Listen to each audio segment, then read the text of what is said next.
최근 줄어들던 대구 지역의 코로나19 확진자 수가 다시 늘고 있습니다.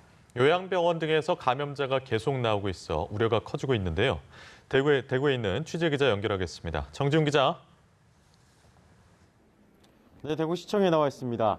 대구 지역의 코로나19 일일 추가 확진자 수는 최근 100명대 아래로 떨어지면서 한동안 감소 추세를 보여왔습니다. 하지만 소규모 집단 감염 사례가 나오면서 하향 추세이던 일일 확진자 그래프가 다시 상향 곡선을 그리지 않을까 우려를 낳고 있습니다. 대구에서는 오늘 0시 기준으로 97명이 확진자로 추가됐습니다. 누적 확진자 수는 6,241명으로 늘었습니다.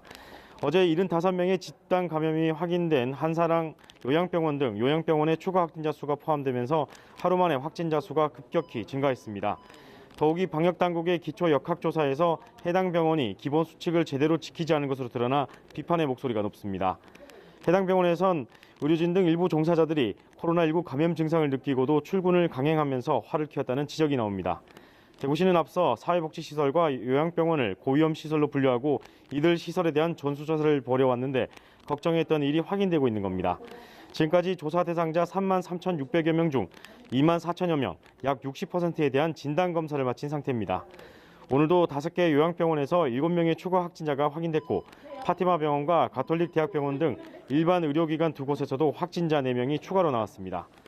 문제는 이들 요양병원 등의 확진자 대부분이 거동이 불편한 고령 환자에서 치료할 병원과 병상이 부족하다는 점입니다.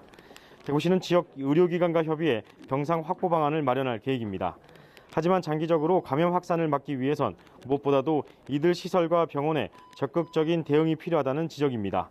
이에 따라 대구시는 시설과 병원 측의 관리 소홀로 인한 대규모 감염병 확산에 대해선 책임자 법적 조치 등 강력하게 대응할 방침이라고 밝혔습니다. 지금까지 대구시청에서 연합뉴스TV 정준입니다.